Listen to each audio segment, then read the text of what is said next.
Austin here, and this is kind of a special video I'm going to do. It's going to be quick, down, and dirty, but hopefully you're going to get something out of it.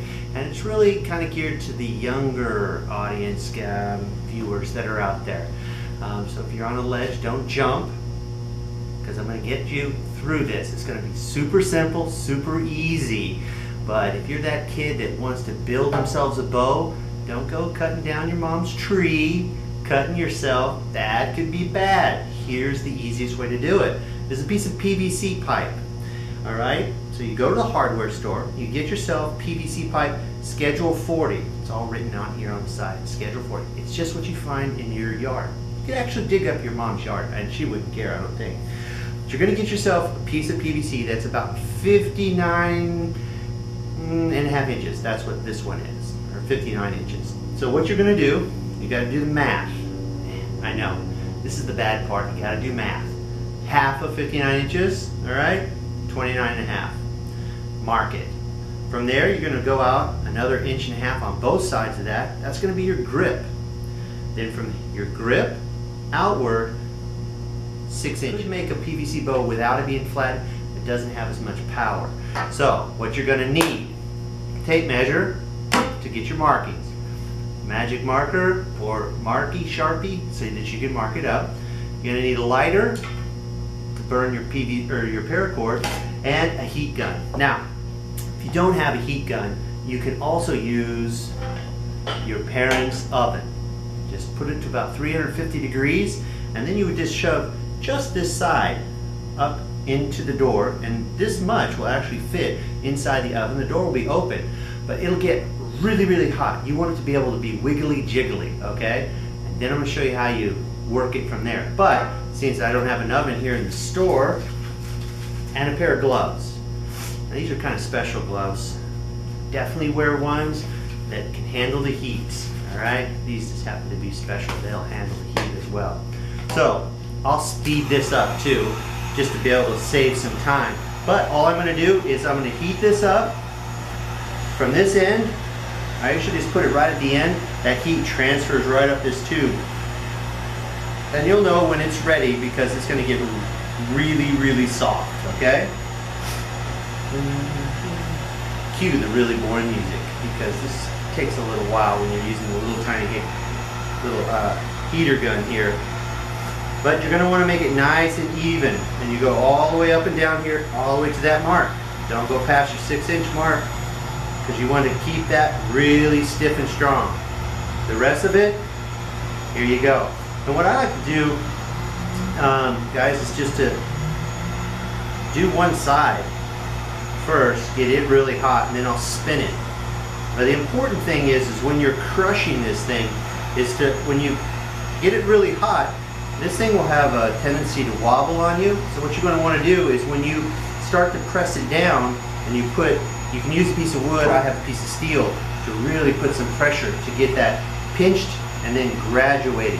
Graduated meaning it goes really, really flat and it starts to slowly get bigger. Really flat and then it gets a little bigger until you leave it all the way perfectly round up here at that mark, right? All right. Making sense? This is pretty simple.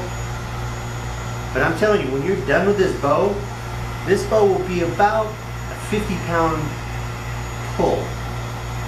And you can make it stronger by doing a recurve, which I don't know if we'll do a recurve on this one, but I can show you later how to do that. And that's just making it a really easy curve at the end, but it makes it really strong. But just as a simple bow for going out hunting or protecting the family, this is the bow. All you gotta do now is get some arrows. If you don't have arrows, we can teach you how to make it. Really simple. Clean this up. For whatever reason, if this pipe, and I'm testing it by pushing pressure on it, it's getting better. But if you ever make a mistake, all you have to do is heat it up again and the mistake's gone. Because when you heat, like if it bent and it kinked in some way, which normally it never does, but if it did, all you do is put heat to it, and the plastic, the PVC, has memory, and it'll just bounce right back to the original form when you first started, and you start all over again. Pretty simple. All right, she's just about where we want her to be.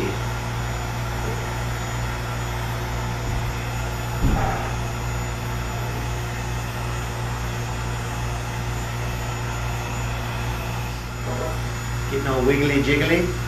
That's what I mean, wiggly jiggly, when you're out there. If it's in your oven, you'd wiggle it. When it gets to that point, we're almost ready to squish it. I want to make sure it's heated all the way around because I want to get a really perfect bend. Because I've understood that there are a few of my smaller viewers that are very critical of my work. So I don't want to do a bad job because I don't want any little baby trolls dissing me on the internet. So I'm going to make sure that it's done right. Not saying that anyone can do that to me, but I know. Okay, so what I'm going to do, this big heavy deal, put it underneath here. Oh yeah. Press her down and use my hands to press the rest of it a little flatter.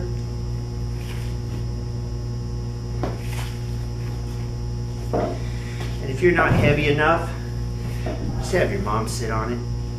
I'm not saying that your mom is heavier than you by any way, but most moms are a little bigger than most little kids, so you need a little pressure.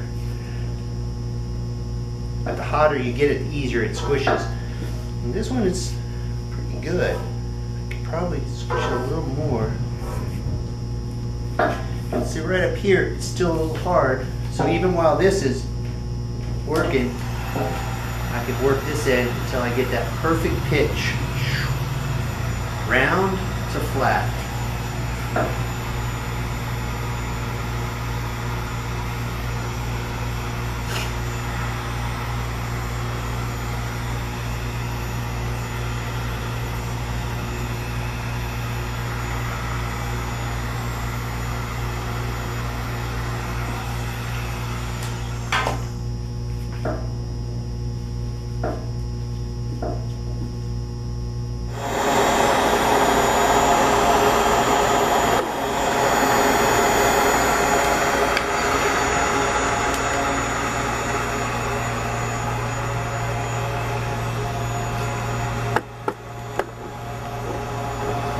Flat we got it? That's what we're talking about. Okay. We did the other side. I'll get a little closer. So we see it goes down, nice and graduating to flatness. And this is what one side is nice and squared off, but nice and flat. Then what I do is either take a grinder or you can use a saw to make yourself a nice tapered end. All right. Once it's tapered, the trick is to heat this end up really quickly, not a lot, and then squish it tight. Now you can put some epoxy in here or glue to keep that end nice and sealed. You can do that as well. I don't think it's necessary. And once we've got both sides done, then we'll knock it. And we'll put some knocks in. I'll show you how to do that. But I'll go back to the grinder real quick, whip out the other side, then we'll go to the next step.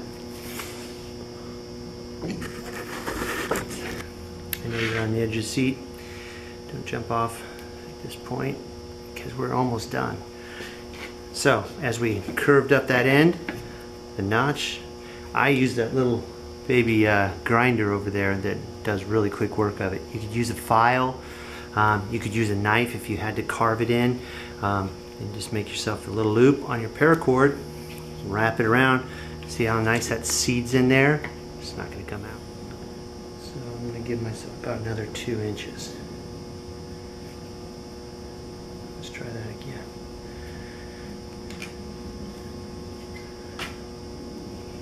Hook it. Step through. Put your leg right in the very middle part. Just use your arm to bow it up and over. Ooh, I think this is good. Ooh, yeah. It's a sweet spot. I can still get my leg out. Yes. Oh, that's looking mighty sweet. Uh-huh.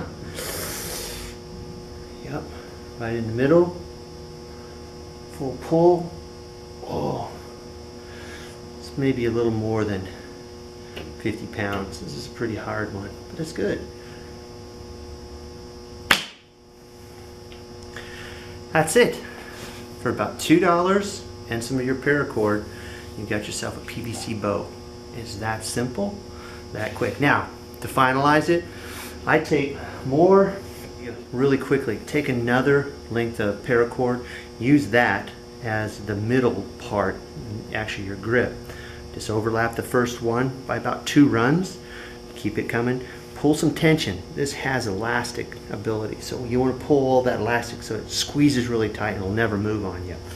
But it's also your backup to your bowstring, all right? Cover the whole thing with your duct tape. Get some really cool camo duct tape. Doesn't cost very much, but it looks good. Helps you to also blend into your surroundings, which is really neat. Hopefully I'm in frame and you can see me, but that will be your grip, your extra bow. Put your fletchings, which is really just duct tape on there, and go from there. Next, this baby. I'm going to show you how to take a leaf spring and make yourself the ultimate survival knife. Yeah, this is a knife, I'm telling you. But I also had a request to do some animal traps. I think that's a great idea. I'm going to go ahead and put together some DYI how to trap around the house. Kind of cool stuff. I got a rat trap that's really interesting. So we'll do another video on that, but thanks very much. I'm Tim Ralston at Gear Up. Thanks for tuning in, and for those of you on the ledge, don't jump. It's going to be okay. See ya.